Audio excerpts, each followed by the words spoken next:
ॐ स्थापकाय च धर्मस्य सर्वधर्मस्वरूपिणे अवतारवरिष्ठाय रामकृष्णाय ते नमः। जननीं शारदां देवीं रामकृष्णं जगद्गुरुं पादपद्मे तयो श्रुत्वा प्रणमामि मुहुर्मुहुः। नमः श्रीयतिराजाय विवेकानन्दसूरये सच्चित्सुखस्वरूपाय स्वामिने तापहारिणे। श्रुतिस्मृतिपुराणानाम् आलयं करुणालयं नमामि भगवत्पाद शङ्करं लोकशङ्करं। शङ्करं शङ्कराचार्यं केशवं बादरायणं सूत्रभाष्यकृतौ वन्दे भगवन्तौ पुनः पुनः। सदाशिवसमारम्भां शङ्कराचार्यमध्यमाम् अस्मदाचार्यपर्यन्तां वन्दे குருபரம்பராம். மனிஷா பஞ்சகம் என்ற நூலிலிருந்து முதல் 2 ஸ்லோகங்களை நம்ம பார்த்தோம். ஆச்சாரியர் சங்கரர் விஸ்வநாதரிடம் இந்த மனிஷா பஞ்சகத்தை சொல்றார். தன்னுடைய அனுபவத்தை எல்லாம் எடுத்து சொல்றார். எப்படியெல்லாம் என்னென்னலாம் உபனிஷதங்களில் சொன்னது எல்லாவற்றையும் தன்னுடைய அனுபவமாக ஆக்கி 4 உபனிஷதங்களிலிருந்து 4 மகா வாக்கியங்களையும் தன்னுடைய மொழியிலே தன்னுடைய அனுபவத்திலிருந்து சொல்றார். அப்படியாக முதல் 2 வேதங்களிலிருந்து நாம் 2 மகா வாக்கியங்களை பார்த்துட்டோம். 3வது வேதமான சாமவேதத்திலிருந்து வரக்கூடிய சாந்தோக்கிய உபனிஷத்திலிருந்து இருக்கக்கூடிய மகா வாக்கியமான தத்வமசி அப்படிங்கிற மகா வாக்கியத்தை இப்போ 3வது ஸ்லோகத்தை சொல்ல போறார். சஸ்வன் நஸ்வரம் ஏவ விஸ்வம் அகிலம் நிஷ்சித்ய வாச்சா குரோஹோ நித்யம் பிரம்ம நிரந்தரம் விமர்சதா நிர்வியாஜ சாந்தாத்மனா பூதம் பாவிச்ச துஷ்கிருதம் பிரதகதா சம்மின்மயே பாவகே பிராரப்தாய சமர்ப்பித்தம் ஸ்வவபுஹு இதி ஏஷா மனிஷா மம அப்படின்னு 3வது ஸ்லோகம் சொல்றார். சஸ்வன் நஸ்வரம் ஏவ விஸ்வம். விஸ்வம்னு இந்த உலகம், ஜகத் அப்படின்னு அர்த்தம். ஜகத்துங்கிற சப்தத்துக்கே ஒரு பொருள் என்ன அப்படின்னா கச்சதி இது ஜகத், எது போயிட்டே இருக்கும் அதுக்கு பேர் ஜகத்துன்னு பெயர். அது ஒரே இடத்துல நிற்பதில்லை, ஒரே மாதிரி இருப்பதில்லை, மாறிக்கொண்டே இருக்கக்கூடியது. மாறிக்கொண்டிருக்கக்கூடியதற்கு தான் ஜகத்தின் பெயர். மாறுதல் அப்படின்னா விகாரம் அப்படின்னு அர்த்தம். எதற்கெல்லாம் விகாரம் இருக்கிறதோ அது ஒரு நாள் பிறக்கும், ஒரு நாள் அழியும். ஆக அப்ப ஜெகத் என்பதற்கு பை டெஃபினேஷன் ஒரு நாள் பிறக்கும், ஒரு நாள் அழியும்னு பெயர். அதுதான் ஜெக சொல்றார். சஸ்வன் நஸ்வரம் ஏவ விஸ்வம் அகிலம். இந்த அகிலம்னு இந்த உலகம், எல்லா உலகங்களும் நிச்சயமாக நஸ்வரம் ஏவ அழியக்கூடியவை தான். உலகம் அப்படின்னா எதை எடுத்துக்கணும் அப்படின்னா எந்த வெளிப்பொருளை எல்லாம் நாம் பார்த்து வெளிப்பொருளிலே இருக்கக்கூடிய வெளியிலே இருக்கக்கூடியதாக நாம் கற்பனை செய்திருக்கிறோமே, கல்பித்தம்மையா சேஷம் அப்படின்னு நம்ம போன இதுல பார்த்தோம். நம்ம அப்படி எதையெல்லாம் நாம் கற்பனை செய்து வைத்திருக்கிறோமோ அதற்கு தான் இந்த உலகம்னு பெயர். ஆத்மாவிலேயே அதையெல்லாம் சர்வம் செய்தத் அவித்யா திரிகுணையா சேஷம்மையா கல்பித்தம் அப்படின்னு சொல்லி இருக்கக்கூடிய உலகங்கள் எல்லாம் நம்மால் கற்பிக்கப்பட்டவை, ஆத்மாவில் கற்பிக்கப்பட்டவை. இருக்கக்கூடியது ஒரே ஒரு பொருள், பிரம்ம சத்தியம் ஜெகத் மித்யை அப்படின்னு அத்வைத வேதாந்தத்தோட தாத்பரியம். அப்போ வெளியே இருக்கக்கூடிய ஜெகத் மித்யைன்னு நம்ம சொல்லிட்டோமே, அந்த மித்யானதை ஏன் மித்யைன்னு சொல்றோம் அப்படின்னா இல்லைங்கிற அர்த்தத்தில் இல்லை, மாறிக்கொண்டே இருக்கிறது, அது போக போகிறது. இன்றைக்கு இருப்பது போன்று தோன்றுகிறது, நாளைக்கு அது இல்லை. அதனால அதுக்கு பேர் மித்யைன்னு பேர். சில பொருட்கள் கொஞ்சம் அதிக நாள் இருக்கலாம், சில பொருட்கள் கொஞ்சம் சீக்கிரமா போகலாம். ஆனால் எந்த பொருளாக இருந்தாலும் 2 பொருட்களின் சேர்க்கையினால் ஆயிருந்தது என்றால் அது ஒரு நாள் நிச்சயமாக போகப் போகிறது. இந்த உலகத்தில் இருக்கக்கூடிய எல்லா பொருட்களும் சேர்க்கையினால் ஆனவை தான். சேர்க்கையினாலான பொருட்கள் எல்லாம் பிரிய வேண்டும். இப்பொழுதோ நிச்சயமா அதனால அழிவு இருக்கு அப்படின்னு அர்த்தம். அதனாலதான் இந்த இடத்துல சொல்லிருக்கு சஷ்வன் நஸ்வரம் ஏவ விஸ்வம் அகிலம். இதை நன்றாக புரிஞ்சுக்கணும். யார் சொல்லி கொடுத்துருக்கா அப்படின்னாக்க வேதங்கள் சொல்லி கொடுத்துருக்கு, வேதாந்தம் சொல்லி கொடுத்துருக்கு, அதை எடுத்து உபதேசம் செய்த குரு சொல்லி கொடுத்திருக்கார். இப்படி இந்த குரு சொன்னது, வேதாந்தம் சொன்னது, இவற்றை எல்லாம் நன்றாக மனதில் நிலைநிறுத்தி ஒரு மித்யாத்வத்தை இந்த உலகத்திற்கு முதலில் நாம் கொடுத்து விட வேண்டும். அதனால இந்த இடத்த சொல்லிட்டார் நிஷ்சித்ய வாச்சா குரோஹோ. குரு சொன்னதை பின்பற்றி இந்த உலகம் அழியக்கூடியது என்பதை நாம் முதலில் தீர்மானமாக எடுத்துக்கொள்ள வேண்டும், நிச்சயம் பண்ணிக்கணும். அப்படி நிச்சயம் பண்ணிட்டோம் இது அழியக்கூடியது அப்படின்னு தெரிஞ்சதுன்னா இந்த இடத்துல சண்டை போட வேண்டிய அவசியமே இல்லை. எனக்கு இது வேண்டும் அது வேண்டும்னு ஒரு போட்டி இருக்க வேண்டிய அவசியம் இல்லை. இங்கேருந்து ஒருவர் கல்கத்தா போறார், இல்லை டெல்லி போறார்னு வச்சோம். ட்ரெயின்லேயோ ஃப்ளைட்லேயோ போறார். ட்ரெயின்லேயோ ஃப்ளைட்லேயோ போகும்போது அவருடைய இடம்னு ஒன்று ரிசர்வேஷன் பண்ணி வச்சிருக்கு, இந்த இடம் என்னுடையது அப்படின்னு. பக்கத்தில் இருக்கிறவங்களுடன் ஒரு நட்பாக போகலாம். ஏதோ இன்னும் போய் சேர போகிறது இன்னும் 1 நாளோ 2 நாள்லோ இல்லை 1 மணி நேரமோ 2 மணி நேரத்துலேயே போய் சேர்ந்துட போகிறோம். அந்த 1 நாள் அந்த இடம் கொஞ்சம் அன்கம்ஃபர்டபுளாக இருந்தால் கூட பக்கத்தில் இருக்கவர்கள் கூட நம்ம சண்டை போட போகிறது இல்லை. ஏன்னா நமக்கு தெரியும் நாளைக்கு போய் இறங்கிட போகிறோம் அப்படின்னு. 1 நாள் தானே நம்ம அட்ஜஸ்ட் பண்ணிக்கலாம் அப்படின்னு போயிட போகிறோம். அதே பர்மனெண்ட்டாக இருந்ததுன்னா நம்ம சண்டை போடுறதுல ஒரு நியாயம் இருக்குது. இது என்னுடைய இடம், நான் இதை விட்டு கொடுக்க மாட்டேன் அப்படின்னு ஒரு சண்டை போடலாம். ஆனால் போய் இறங்க போகிறோம் நாளைக்குன்னு தெரிஞ்சதுனால கொஞ்சம் இடத்த மாற்றி உட்காந்துக்கலாம், மற்றவர்களுக்கு கொஞ்சம் அட்ஜஸ்ட் பண்ணிக்கலாம், எப்படி வேணால் பண்ணலாம் நம்மளுடைய இஷ்டத்துக்கு. அப்போ எப்பொழுது அது நம்முடையது கிடையாது, பர்மனெண்ட் இல்லை, நாம் இங்கே ஒரு டிராவலர் மாதிரி வந்திருக்கோம், பயணி மாதிரி வந்திருக்கோம், பயணித்து கொண்டிருக்கிறோம் அப்படின்னு நமக்கு தெரிஞ்செடுத்தோம்னாக்க சக பயணிகளுடன் நமக்கு ஒரு அன்பு தான் இருக்குமே தவிர ஒரு சண்டை போட வேண்டிய அவசியம் இல்லை. இருக்க போகிற 2 நாட்களில் 1 நாளில் எதற்காக சண்டை போட வேண்டும்னு ஒரு எண்ணம் வந்துடும். அதுதான் இங்கே ஒரு பெரிய முக்கியமானது. இந்த உலகம் அழியக்கூடியது 1 நாள் 2 நாளுக்கு தான் இருக்கப் போகிறது நமக்கு தெரிந்து விட்டது என்றால், ஒரு நிச்சயம் வந்து விட்டது என்றால், இந்த உலகத்து பொருட்கள் நமக்கு முக்கியமானதாக படப்போவதில்லை. அதற்காக நாம் பிரயத்தனப்பட்டு மற்றவர்களுடன் சண்டை போட போவதும் இல்லை. இயல்பாகவே நமக்கு உலகப் பொருட்களில் இருந்து மனம் திரும்பி விடுகிறது. அது முதல்ல இந்த உலகம் அப்படிங்கிறது ஒரு மித்தியை அப்படிங்கிற ஒரு எண்ணம் நமக்கு ஒரு ஸ்ட்ராங்காக ஏற்பட வேண்டும்.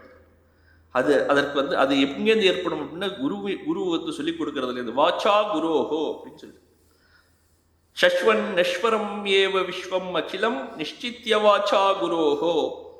சரி, இந்த உலகம் மித்தியைன்னு முடிச்சிட்டோம். அப்போ இருப்பதெல்லாம் மித்தியை அப்படின்னு சொல்லிட்டு மித்யாவாதிகளாக சூன்யவாதிகளாக ஆயிடணுமா என்ன? இல்லை. மாயா மயமிதம் அகிலம் ஹித்வா பிரம்மபதம் துவம் பிரவிஷ விதித்வான்னு எழுதினார். இந்த உலகம் எல்லாம் மாயைன்னு நீ அறிந்து கொள், அதோட இருந்துடக்கூடாது. மாயா மயம் இதம் அகிலம், இந்த இருக்கக்கூடியவை எல்லாம் மாயை அப்படின்னு ஹித்வா விட்டு துறந்து விட்டு அப்புறம் என்ன செய்யணும்? பிரம்மபதம் துவம் பிரவிஷ அப்படிங்கிற பிரம்மத்தை அடை அப்படிங்கிறார் இல்லையா? அது போல இந்த இடத்த சொல்லியிருக்காரு 2வது லைன்ல. இந்த பிரம்மத்தில் யார் நிற்கிறார்களோ அப்படின்னு ஆரம்பிக்கிற நித்தியம் பிரம்ம நிரந்தரம் விமர்சதா நிர்வியாஜ சாந்தாத்மனா பூதம் பாவிச்ச துஷ்கிருதம் பிரதஹதா சம்மின்மயே பாவகே பிராரப்தாயை சமர்ப்பித்தம் ஸ்வபுது இத்யேஷா மனீஷா மம அப்படிங்கிறார். அப்படி குருவினுடைய வாக்கினால் இந்த உலகத்தை ஜகத்தை மித்தியை என்று எடுத்துக்கொண்ட பிறகு, உபாதிகள் எல்லாம் மித்தியை என்று துறந்த பிறகு, இருக்கக்கூடிய ஒரே பொருள் இந்த பிரம்மத்தை பிடித்து கொண்டிருப்பவன் நிர்வியாஜ சாந்தாத்மனான்னு சொல்லியிருக்கார். அந்த பிரம்மத்தை அறிந்து கொண்டவன் எப்படி இருக்கான் அப்படின்னா, எந்த ஒரு பரபரப்பும் இல்லாமல் மனம் அடங்கினவனாக சாந்தாத்மனான்னு சொல்றார். அதுவும் அது நிர்வியாஜ சாந்தாத்மனா, எதையும் எதிர்பார்க்காத.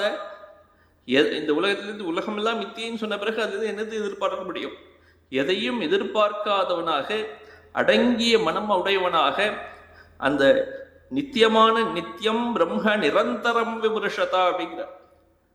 அந்த பிரம்மத்துக்கு என்னென்னலாம் அடைமொழி போட்டிருக்காரு பாருங்க. நித்தியம் பிரம்ம அப்படின்னு போட்டிருக்காரு. நித்தியமானது பிரம்மம், எப்போதும் எங்கும் இருக்கக்கூடியது.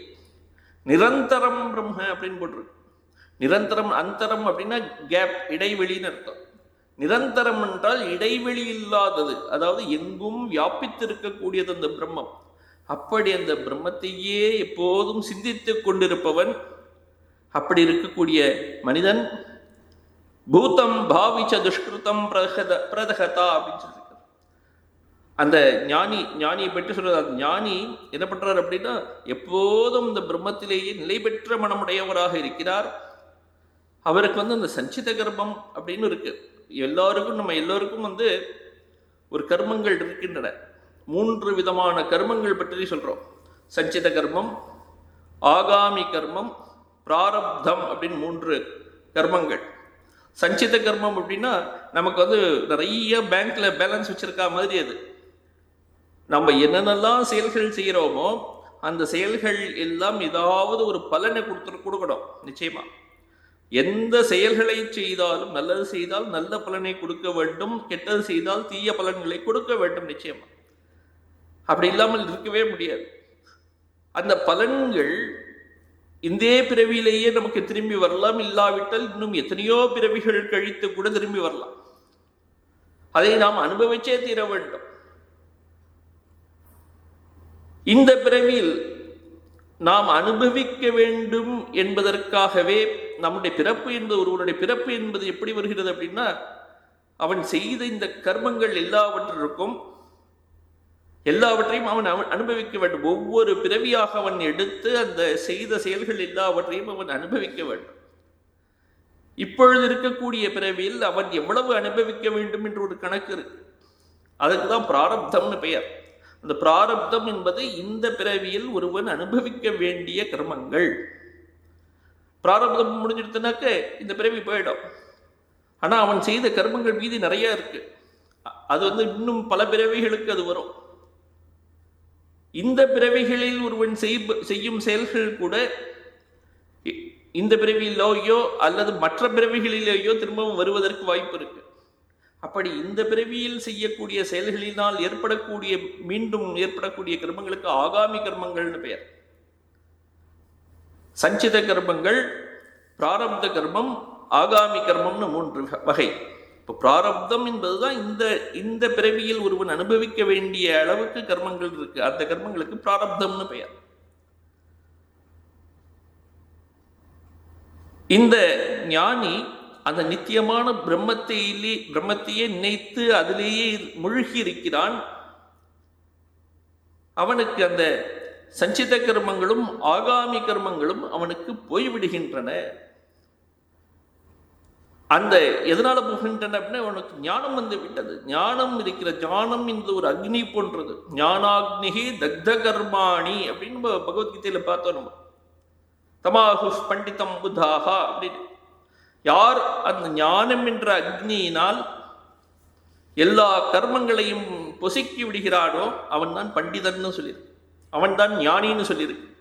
அப்படி இந்த ஞானி என்ன செய்கிறார் அப்படின்னா, 2 விதமான கர்மங்களை, அதாவது சஞ்சித கர்மங்களையும், சஞ்சித கர்மங்கள்ல பேங்க் பேலன்ஸ் மாதிரி சேர்த்து வச்சிருக்கு, பின்னாடி வரப்போகிறது. அடுத்த பிறவியை அதுதான் உருவாக்க போகிறது.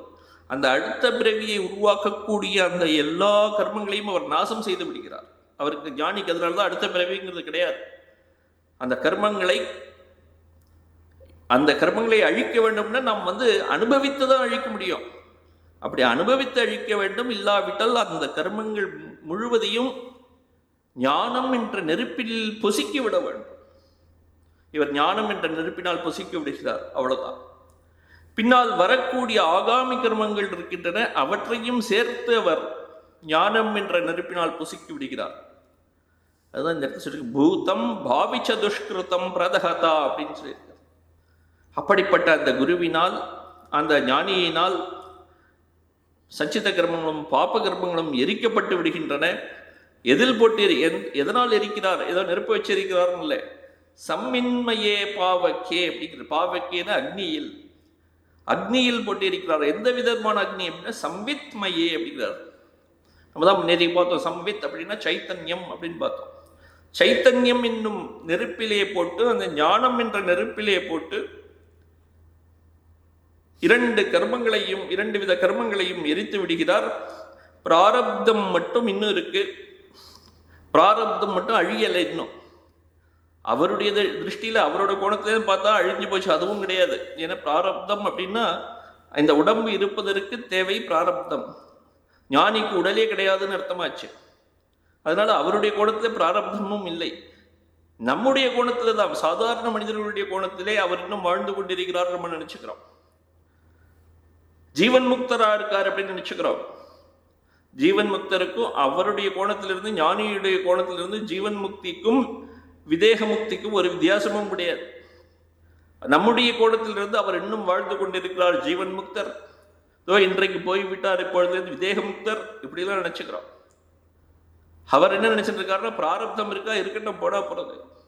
பிராரப்தத்தையும் பிராரப்தாய சமர்ப்பித்தம் ஸ்வவப்பு, தன்னுடைய வப்பு, தன்னுடைய உடலை பற்றியும் ஒரு சிறிதும் கவலைப்படாமல், பிராரப்தம் அவரை எப்படியெல்லாம் அழைத்து செல்கிறதோ அப்படியே நடக்கட்டும் அப்படின்னு விட்டுறார்.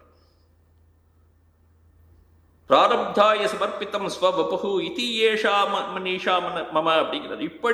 இப்படியாக ஒரு குரு, இப்படியாக ஒரு ஞானி யார் இருப்பாரோ, இந்த உலகம் எல்லாம் நஸ்வரம் அழியக்கூடியது என்று மனதிலே தீர்மானமாக செய்து கொண்டு நித்தியமான பிரம்மத்தில் நிலை பெற்று நிற்கின்ற மனதுடையவராய், கருணை கிடலாய், சாந்த மனதை உடையவனாக இருந்து கொண்டு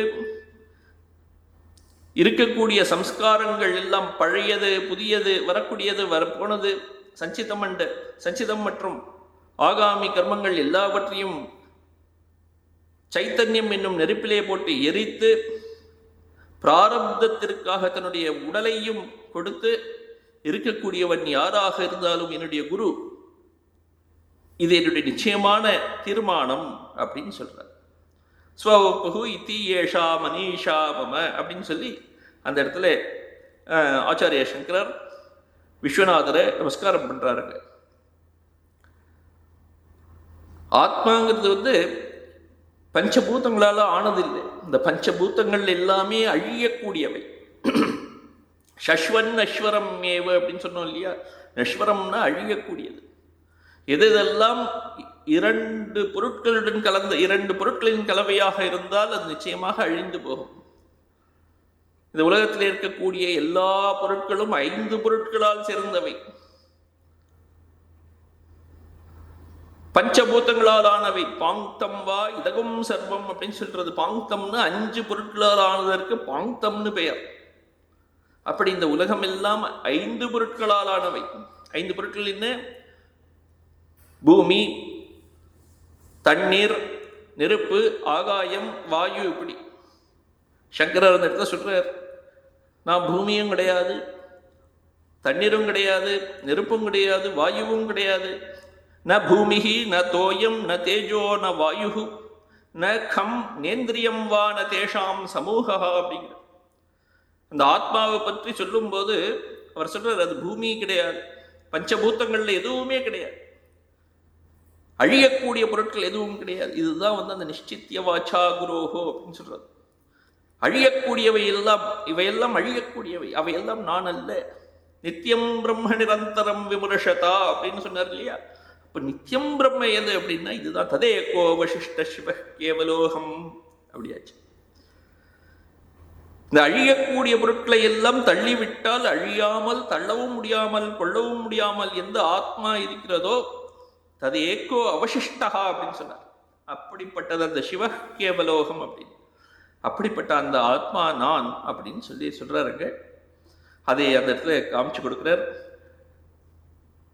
விவேக சூடாமணிலையும் சொல்றார், பிராரப்தம்ங்கிறது உடலில் இருக்கக்கூடிய ஞானிக்கு பிராரப்தத்திற்காக உடலை பிடித்து வைத்துக் கொண்டிருக்கிறார் நம் முனிவர் அப்படின்னு. பிராரப்தம் புஷ்யதி வபு இதி நிஷ்சித்ய நிஷ்சலஹா தைரியம் ஆலம்பிய யத்னேன ஸ்வ அத்தியாச அபநயம் குரு அப்படின்னு சீடனுக்கு உபதேசம் பண்றார். உடலுக்கு எத்தனையோ விதமான தொல்லைகள் ஏற்பட போகின்றன. சுகம் துக்கம் இப்படி எத்தனையோ வரப்போகிறது உடம்புக்கு. அதெல்லாம் பற்றி பெருசாக எடுத்துக்கொள்ளாமல், கவலையே படாமல், அது உடலுக்கு தான் வருகின்றது, உடலுக்கு தான் வருகிறது, ஆத்மாவுக்கு அல்ல அப்படின்னு சொல்லி தைரியத்தோடு இருந்து கொண்டு தன்னுடைய அத்தியாசத்தை நீக்குவதற்கு முயற்சி செய் அப்படின்னு விவேக் சூடாமணியில் சொல்லிக் கொடுக்குறாரு சீடனுக்கு. நேற்றைக்கு பார்த்தோம் உதாரணம், எத்தனையோ அலைகள் இருந்தன. அலைகளுக்கும் சமுத்திரத்திற்கும் ஆதாரமாக இருக்கக்கூடியது ஒரே பொருள், தண்ணீர் அப்படின்னு.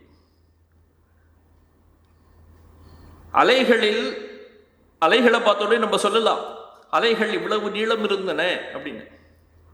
தண்ணீர் எவ்வளவு நீளம்னு சொல்ல முடியுமா என்ன? அலைகள் இவ்வளவு உயரம் இருந்தது அப்படின்னு சொல்றோம், தண்ணீர் எவ்வளவு உயர்ந்ததுன்னு சொல்ல முடியுமா என்ன? அலைகள் இன்று தோன்றியதுன்னு சொல்லலாம், தண்ணீர் எப்பொழுது தோன்றியதுன்னு சொல்ல முடியுமா? அலைகள் இப்பொழுது அழிந்து விட்டன, தோன்றி ஒரு அழிந்து விட்டது அப்படின்னு சொல்றோம், தண்ணீர் அழிந்து விட்டதுன்னு சொல்ல முடியுமா என்ன? இந்த நீளம், அகலம், உயரம், தோற்றம், இருத்தல், மறைதல் இதெல்லாம் அலைகளுக்கு ஏற்படுமே தவிர அந்த அலைகளுக்கு ஆதாரமாக இருக்கக்கூடிய தண்ணீருக்கு எதுவுமே கிடையாது. தோற்றம், இந்த தோன்றுகின்ற பொருட்களுக்கெல்லாம் ஆதாரமாக வேறொரு பொருள், நித்திய பொருள் இருக்கின்றன. மாறுகின்ற பொருட்களுக்கு ஆதாரமாக மாறாத பொருள் ஒன்று இருக்கிறது. உடல் என்பது மாறக்கூடியது. அந்த மாறுகின்ற இந்த உடலுக்கு அடியிலே பின்னால் மாறாத பொருள் ஒன்று இருக்க போகிறது. அதுதான் அந்த ஆத்மானு பெயர், பிரம்மம்னு பெயர். அதுதான் இந்த தத்துவமசி அப்படிங்கிற மகா வாக்கியம் காமிச்சு கொடுக்கிறது. அந்த நித்தியமான பிரம்மத்தை பிடித்துக்கொள் அப்படின்னு சொல்றாரு. இடத்துல நித்தியம் பிரம்ம நிரந்தரம் விமர்சதா நிர்வியாஜ சாந்தாத்மனான்னு தான் சொன்னார். இப்படியாக இந்த 3வது ஸ்லோகத்தில் ஆச்சாரியர் தத்துவமசிங்கிற மகா வாக்கியத்தை விளக்கியிருக்கார். 4வது ஸ்லோகம் வருது, யா திரியக் நரதேவதாபிஹி அகம் இத்யந்த ஸ்புட்டா கிருஹ்யதே யத்பாசா ஹிருதயாக்ஷதேஹ விஷயா பாந்தி ஸ்வதோ அச்சேதனாஹ தாம் பாஸ்யைஹி பிஹிதார்க்க மண்டலநிபாம் ஸ்பூர்த்திம் சதா பாவயன் யோகி நிர்வృతமானசோஹி குருஹு இத்யேஷா மனிஷா மம அப்படின்னு சொல்றார். எல்லா இடத்துலையும் மகா வாக்கியங்கள்லாம் ஒரே நோக்கத்தோட இருக்கு. ஜீவ பிரம்ம ஐக்கியம் அப்படிங்கிறது மகா வாக்கியத்தோட தாத்பரியம். ஒரு ஜீவன் பிரம்மத்துடன், பிரம்மத்தை தவிர வேறல்ல அப்படின்னு சொல்லணும். அப்படி அந்த தாத்பரியத்தை சொல்வதற்காக வந்திருக்கு. இப்போ ஜீவன்கிறவன் எல்லா விதமான லிமிட்டேஷன் கூட இருக்கக்கூடியவன். எப்படி இந்த அலைகள் அப்படின்னு சொல்லி அந்த தண்ணீரையே அலைகள்னு ஒரு உருவத்தை கொடுத்து, ஒரு பெயரை கொடுத்து, அதுக்கு நீளம் அகலம் அப்படின்னு பல விதமான லிமிட்டேஷன்ஸ் எல்லாம் கொண்டு வந்தோமோ, அதுபோல பிரம்மத்தையே ஜீவன்னு சொல்லி அவனுக்கு பல விதமான லிமிட்டேஷனை கொண்டு வந்திருக்கோம் இங்கே.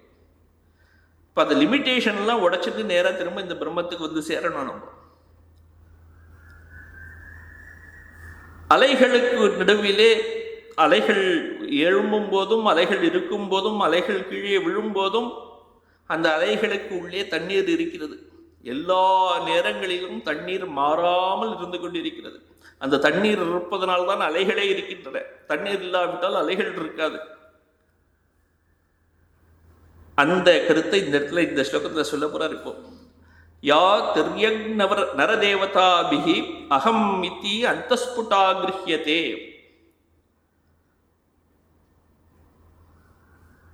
ஒரு இந்த ஆத்மா இருக்கிறது உள்ளே, மனிதர்களுக்கு உள்ளே, பிராணிகளுக்கு உள்ளே, எல்லா உயிரினங்களுக்கும் உள்ளே. இந்த இடத்துல சொல்ற திரியக் நர தேவதாபிகி அப்படிங்கிறார். திரியக்ன விலங்குகள், விலங்குகள், நரன்ன மனிதன், தேவதான கடவுள், தேவதைகள். இப்படி விலங்குகளாக இருக்கட்டும், மனிதர்களாக இருக்கட்டும், தேவர்களாக இருக்கட்டும், இல்லை எந்த ஒரு உயிரினங்களாக இருக்கட்டும், தாவர வர்க்கங்களாக இருக்கட்டும், எதுவாக இருந்தாலும் அதற்கு உள்ளே இருந்து கொண்டு நான் நான் நான் என்று அகம் இதி, நான் அகம்னா நான், உள்ளே இருந்து கொண்டு அந்த ஆத்மா இருந்து கொண்டிருக்கிறது. அந்த ஆத்மா இல்லாவிட்டால் நான் சொல்லவே முடியாது. அது ஸ்புரித்து கொண்டே இருக்கிறது. அந்தஸ்புட்டா கிருஹ்யத்தே அப்படி உள்ளே இருக்கக்கூடிய ஆத்மா இருந்து கொண்டு நான் நான் சொல்லிக் கொண்டிருக்கிறது. அந்த ஆத்மா இல்லாவிட்டால் இந்த உடல் என்பது இருக்கவே முடியாது. ஆத்மா இல்லாவிட்டால், சைத்தன்யம் இல்லாவிட்டால் எந்த ஒரு பதார்த்தமும் இருக்க முடியாது. எப்படி தண்ணீர் இல்லாவிட்டால் அலை இருக்கவே முடியாதோ அப்படி தண்ணீர் இல்லாவிட்டால் ஒரு கண்டிஷன் போடுறோம். தண்ணீர் அந்த கண்டிஷனே வேலிட் கிடையாது. அப்படி ஆத்மா இல்லாவிட்டால்னு சொல்லவே முடியாது. ஆத்மா இருக்கிறது, அதனால இதெல்லாம் பொருட்கள்லாம் இருக்கின்றனன்னு சொல்லணும். அனுர்வா பிருகத்வா இதஸ்தி லோகே வஸ்து தத் தேனைவ ஆத்மனா நித்தியேன சத்பவதி ஆத்மனா வினிர்முக்தம் அசத் சம்பத்தியத்தேன்னு எழுதுறார் ஆச்சாரியார். அனோரணியான் மகத்தோ மகியான் அப்படின்னு இருக்கக்கூடிய எல்லா விதமான பொருட்களுக்கும் எவ்வளவு உயர்ந்த பொருளா பெரிதாக இருந்தாலும் சரி, எவ்வளவு சிறியதாக இருந்தாலும் சரி, அதற்கு உள்ளே ஆத்மா இருந்து கொண்டிருக்கிறதுங்கிறார். அணுவிற்கு அணுவாய் அப்பாலுக்கு அப்பாலாய் இப்படி ஆத்மா இருந்து கொண்டிருக்கிறது. அந்த ஆத்மா இருப்பதனால்தான் மற்றவையெல்லாம் இருப்பது போன்று தெரிகிறது. இந்த உடல் இருக்கிறதுன்னு எனக்கு எப்படி தெரியும் அப்படின்னா ஆத்மா இருக்கிறதுனால. புலன்கள் இருக்கின்றதுன்னு எனக்கு எப்படி தெரியும் அப்படின்னா ஆத்மா இருக்கிறதுனால. இந்த பொருட்கள் இருக்கின்றன எப்படி எனக்கு தெரியும்னாக்கா அங்க ஆத்மா இருக்கிறதுனால. யத் பாசா ஹிருதயாக்ஷ தேக விஷயாக அப்படிங்கிற அந்த ஆத்மா இருந்து கொண்டு பாசித்து கொண்டிருக்கு. பாசித்தல் ஒளிர்ந்து கொண்டிருக்கிறது. அந்த ஆத்மா ஒளிர்ந்து கொண்டிருக்கிறது. அந்த ஒளிர்கிறது, பிரகாசித்துக் கொண்டிருக்கிறது. அப்படி பிரகாசித்துக் கொண்டிருப்பதனால் இந்த இதயம் இருக்கிறது, இந்த உடல் என்பது இருக்கிறது, கண்கள் போன்ற புலன்கள் இருக்கின்றன, தேகம் இருக்கிறது, உடல் இருக்கிறது, வெளியே இருக்கக்கூடிய பொருட்கள் இருக்கின்றன. இந்த இருக்கக்கூடிய வெளியே இருக்கக்கூடிய பொருட்கள் எல்லாம் சைத்தன்யமே கிடையாது, அச்சேதனமான வஸ்துக்கள். அதாவது சைத்தன்யம் என்பது இன்னும் அங்கே மேனிஃபெஸ்ட் ஆகலை. அச்சேதனமான வஸ்துக்கள். இந்த உடல், நம்முடைய உடலும் பஞ்சபூதங்களால் ஆனவை. அதனால இன்னும் அது சைத்தன்யம் கிடையாது. ஆனால் நம்ம தொட்டா நமக்கு புரியுறது. எப்படி புரியுறது அப்படின்னா உள்ளே இருக்கக்கூடிய ஒரு ஆத்மானால. அந்த ஆத்மா என்பது இருப்பதனால்தான் அச்சேதனமான இந்த உடலும் கூட சேத்தனம் போன்று, சைத்தன்யம் போன்று தெரிகின்றது. எத் பாசா ஹிருதயாக்ஷ தேக விஷயாக பாந்தி அப்படின்னு போட்டார். ஸ்வதோ அச்சேதனாக, அவையெல்லாம் உண்மையிலேயே அச்சேதனமான வஸ்துக்கள். ஆனாலும் இந்த உள்ளே இருக்கக்கூடிய ஆத்மா ஒளிர்வதனால் இவையெல்லாம் இருப்பது போன்று தெரிகின்றன. அப்படிப்பட்ட அந்த ஆத்மாவை எப்போதும் ஒருவன் நினைத்துக் கொண்டிருக்கிறான். யார் அப்படின்னா அந்த யோகி. தாம் பாஸ்யைஹி பிஹிதார்க்க மண்டல நிபாம் ஸ்பூர்த்திம் சதா பாவயன்னு அப்படின்னார். அப்படிப்பட்ட அந்த ஆத்மாவை, அந்த சம்வித் என்று சொல்லக்கூடியதை, எது நன்றாக விலங்குகள் முதற்கொண்டு, மனிதர்கள் முதற்கொண்டு, தேவர்கள் முதற்கொண்டு எல்லாருடைய உடலிலும் இருந்து கொண்டு நான் நான் என்று சுட்டமா தெரிந்து கொண்டிருந்ததே, அந்த ஒரு சைத்தன்யத்தை சதா பாவையன், யார் அந்த யோகி எப்போதும் அந்த சைத்தன்யத்தையே நினைத்து கொண்டிருக்கிறானோ, நிர்வൃத்தமான சக அப்படிங்கிறார். மற்ற பொருட்களிலிருந்து மனதை திருப்பியவனாக, மற்ற பொருட்களில் மனதை துளிகூட செலுத்தாமல் இருக்கக்கூடிய அந்த யோகி, அவன் என்னுடைய குரு. குருஹு இத்யேஷா மனிஷா மம அப்படின்னு சொல்றார். அதுவும் அந்த உள்ளே இருக்கக்கூடிய ஆத்மா எப்படி இருக்கு அப்படின்னா எப்போதும் அது தெரிஞ்சின்றிருக்காட, எப்போதும் தெரிஞ்சின்றிருக்கு இல்லைன்னு சொல்ல. சில நேரங்களில் அஜ்ஞானம்ங்கிறது மறைச்சிக்கிறது. பிஹிதார்க்க மண்டல நிபாம் அப்படின்னு சொன்னார். சூரியன் இருக்கிறது, சூரியனை இந்த மேகங்கள் மறைத்து விடுகின்றன. கீழேந்து ஒருத்தன் பார்க்குறான், பார்த்தா எங்கேயோ சூரியன் இருக்கு. சூரியன் இருக்கா இல்லையானே தெரியல அவனுக்கு. ஏன்னா மேகக்கூட்டம் இருந்து மறைத்து கொண்டிருக்கிறது. அதனால சூரியனே இல்லை அப்படின்னு கன்க்ளூட் பண்ணலாமா என்ன? மேகங்கள் மறைத்து கொண்டிருக்கின்றன, மேகங்கள் இருக்கின்றன அப்படின்னு தெரியறதுக்கு கூட அவனுக்கு சூரியன் வேணும். சூரியன் இல்லாவிட்டால் அந்த மேகங்கள் கூட அவனுக்கு தெரிஞ்சிருக்காது. அப்படி அந்த ஆத்மாவும் எனக்கு தெரியலை அப்படின்னு நம்ம சொல்றதுக்கு கூட நமக்கு அந்த இடத்துல உள்ள ஆத்மா இருந்திருக்கணும். நமக்கு ஆத்மா இருக்கா, ஆத்ம சைத்தன்யம் உள்ளே இருக்கான்னு நம்ம ஒருவனை கேட்குறோம்னு வச்சுப்போம். அவன் என்ன சொல்றான், எனக்கு ஒன்றும் தெரியலையே அப்படிங்கிறான். அப்படி சொல்கிறான் என்றால் அதற்கும் அங்கே ஆத்மா இருந்திருக்கணும். அப்போ அந்த உள்ளே இருந்து கொண்டு ஆத்மா இருந்து கொண்டு எல்லாவற்றையும் விளக்கி கொண்டிருக்கிறது. அந்த ஆத்மா இல்லாவிட்டால் இந்த உலகத்திலே எந்த இயக்கமும் இருக்க முடியாது. ந தத்ர சூரியோ பாதி ந சந்திர தாரகம் நேமா வித்யுதோ பாந்தி குதோயம் அக்னி தமேவ பாந்தம் அனுபாதி சர்வம் தஸ்ய பாசா சர்வமிதம் விபாதி அப்படின்னு சொல்லியிருக்கார். இங்கே அந்த தஸ்ய பாசா சர்வமிதம் விபாத்தின்னு சொன்னார் இல்லையா, அதுதான் இங்கே சொல்லியிருக்க. யத் பாசா ஹிருதயாக்ஷ தேக விஷயா பாந்தி ஸ்வதோ அச்சேதனாக அப்படின்னு சொல்லியிருக்கார். அந்த பிரம்மத்துடைய ஒளியினால் தான் எல்லாமே ஒளிர்கின்றன. தத்திர சூரியோபாதி சூரிய அந்த பிரம்மத்திலே எல்லாவற்றையும் ஒளிரச் செய்யக்கூடியது சூரியன். சர்வ அவபாசகா அப்படின்னு எழுதுகிறார் ஆச்சாரியர். எல்லாவற்றையும் ஒளிரக்கூடியவனான சூரியன் கூட அந்த ஆத்மாவில் ஒளிர்வதில்லை அப்படிங்கிற. ந தத்திர சூரியோபாதி ந சந்திர தாரகம், சூரியனே ஒளிரலை, எங்கேருந்து சந்திரன் ஒளிரப் போகிறது, நட்சத்திரங்கள் ஒளிரப் போகின்றன. நேமா வித்யுதோ, மின்னலும் அங்கு வேலை செய்வதில்லை. ந வித்யதோ பாந்தி குதோயம் அக்னி, இவையெல்லாம் இல்லை, அக்னி பகவான் இங்கிருந்து வேலை செய்ய போறார். தமேவ பாந்தம் அனு பாத்தி சர்வம், இருக்கக்கூடிய இந்த உள்ளே தம் ஏவ பாந்தம், அந்த ஒளிர்ந்து கொண்டிருக்கின்ற இந்த ஆத்மா சைத்தன்யம் மட்டுமே இருந்து கொண்டு ஒளிர்ந்து கொண்டிருக்கிறது. அப்படி ஒளிர்ந்து கொண்டிருக்கக்கூடிய ஆத்ம சைத்தன்யத்தை ஒட்டியே அனுசரித்தே சார்ந்தே அனுபாதி சர்வம், எல்லாம் ஒளிர்கின்றன, பிரகாசிக்கின்றன. தஸ்ய பாசா சர்வமிதம் விபாதி, அந்த ஆத்மா ஒளியினால் எல்லாம் பிரகாசிக்கின்றன அப்படின்னு சொன்னார். அப்படிப்பட்ட அந்த ஆத்மா எதுவோ அதுதான் பிரம்மம். அந்த ஒளியினால் எல்லாம் ஒளிர்வது போன்று தெரிகின்றது அப்படின்னு சொல்லியிருக்க. அயம் ஆத்மா பிரம்மங்கிறது இந்த இடத்துக்கு அமைச்சிருக்கார். இந்த 4 ஸ்லோகங்களிலே இந்த 4 மந்திரங்களையும் சொல்லி 4 மகா வாக்கியங்களையும் சொல்லி விளக்கினார். அந்த 4 மகா வாக்கியங்களுடைய 4 வேண்டாம், ஒன்னே ஒன்று போதும். அந்த யார் ஒருவன் அந்த மகா வாக்கியத்தை உணர்ந்து விட்டானோ, ஜீவபிரம்ம ஐக்கியத்தை உணர்ந்து விட்டானோ, அவன் எவ்வளவு உயர்ந்த கதியை அடைகிறான்ங்கிறத அடுத்த ஒரு ஸ்லோகத்தில் சொல்றாரு. அவனுடைய உலகம் என்பது, சம்சாரம் என்பது இன்பம் போன்று தெரியலாம், ஆனால் துக்கம். எப்படி துக்கம் அப்படின்னா நமக்கு தெரியவே தெரியாது. இப்பொழுது எல்லாம் நல்லா தானே இருக்கு அப்படிங்கிற மாதிரி தெரியும். ஆனால் எப்பொழுது வட்டமானாலும் துன்பம் வரும்ங்கிறது இருக்கு. அது போன்றது இந்த சம்சாரம். அப்படி இந்த சம்சாரத்திலே துன்பத்திலே இருக்கக்கூடியவன் முக்தி அடைந்து விட்டால் அதை விட ஒரு பெரிய ஆனந்தம் கிடையாது. இந்த உலகத்திலே இருக்கக்கூடியவனுக்கு ஒரு ஆனந்தம் இருக்குன்னு சொன்ன. இன்னைக்குதான் ஏதோ எக்ஸாம் ரிசல்ட்லாம் வந்திருக்கு. ஒருத்தன் பாஸ் பண்ணிட்டான்னா அவனுக்கு ஒரு பெரிய சந்தோஷம் இருக்கு. 10ஆம் கிளாஸ்ல பாஸ் பண்ணிட்டான் அப்படின்னா ஒரு பெரிய சந்தோஷம். 12ல் பாஸ் பண்ணிட்டான் அப்படின்னாக்க இதை போல 2 பங்கு சந்தோஷம் அவனுக்கு வருது. அதுக்கப்புறம் ஏதோ டிகிரியில் பாஸ் பண்ணிட்டான்னா இது போல 10 பங்கு சந்தோஷம் வரப்போகிறது.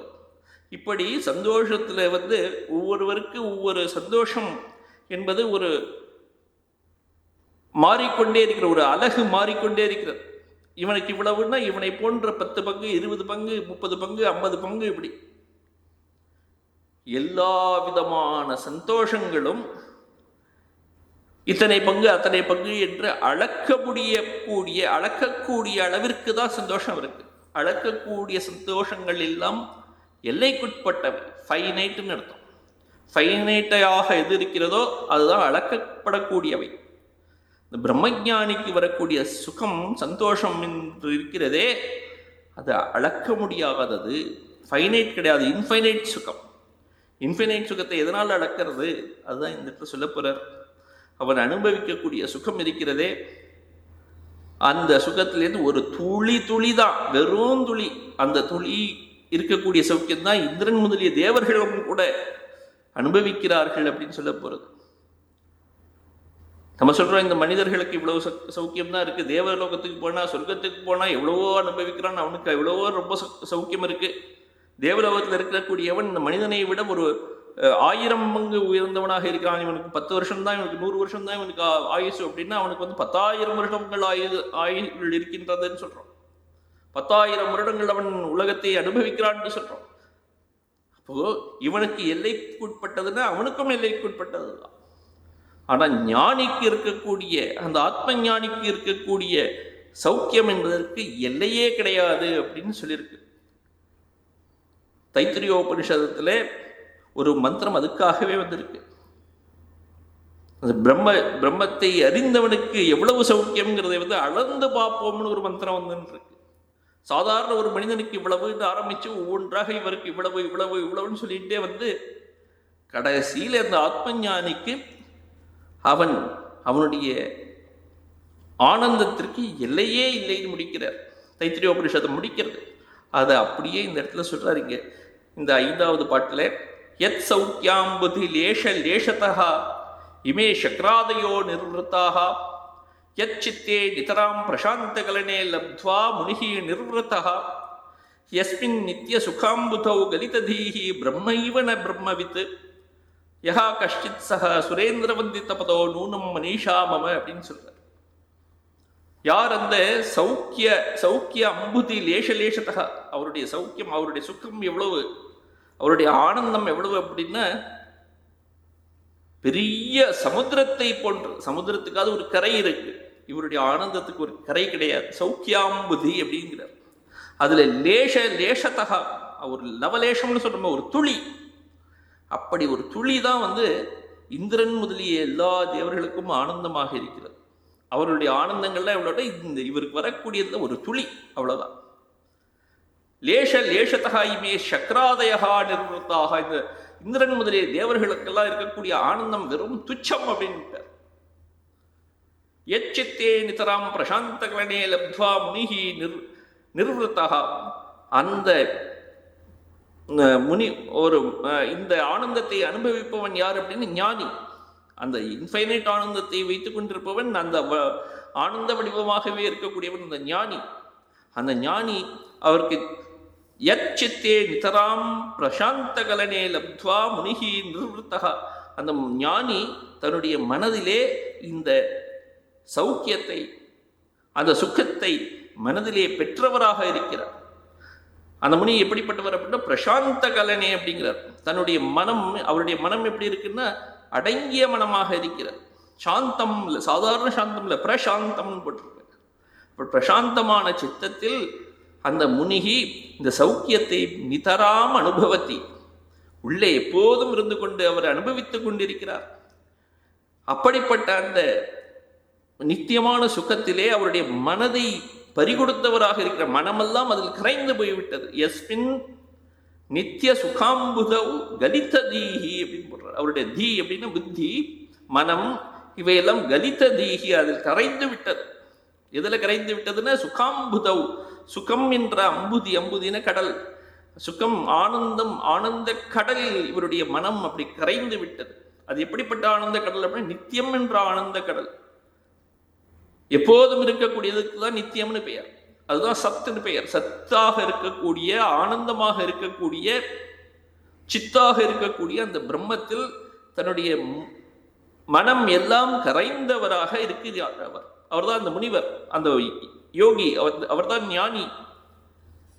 அப்படிப்பட்டவர் அந்த பிரம்மத்தை அறிந்தவர்னு சொல்லக்கூடாதான் அவரை, அவர் பிரம்மஞானின்னு சொல்லக்கூடாதான். பிரம்மத்தை அறிந்தவனுக்கு பிரம்மஞானின்னு தானே பேரு, பிரம்மஞானின்னு சொல்லக்கூடாதான். ந பிரம்மவித் அப்படிங்கிறார். அவர் பிரம்மஞானி அல்ல, பிரம்மமே அப்படிங்கிறார். பிரம்மத்தை அறிந்தவன் சொல்லல, அவர் பிரம்மமாகவே ஆகிவிட்டார் அவர். இந்த உபனிஷத் சொல்றது பிரம்ம வேத பிரம்மைவ பவதி அப்படின்னு உபனிஷதம் சொல்றது, முண்டக உபனிஷதம். யார் பிரம்மத்தை அறிந்தவராக இருக்கிறாரோ அவர் பிரம்மமாகவே ஆகிவிட்டார். இந்த உலகப் பொருட்களை எல்லாம் அறிந்தவர் அதுவாக ஆக முடியாது. நான் இந்த பொருளை பற்றி அறிந்திருக்கிறேன், நான் அதுவாக ஆகிடுவேன்னா முடியாது. ஆனால் பிரம்மத்தை பற்றி அறிந்தவன் பிரம்மமாகவே ஆகிவிடுகிறான். எப்படி அப்படின்னா, உதாரணம் ஒன்று இருக்கு. ஒரு உப்பு பொம்மை இருக்கிறது, கடலிலே இறங்குகிறது. கடலின் ஆழத்தை அறிந்து கொள்ள வேண்டும் இறங்குறது இந்த உப்பு பொம்மை. என்ன பண்றது? அந்த கடலிலே கரைந்து போக வேண்டியதுதான், முடிஞ்சு போச்சு.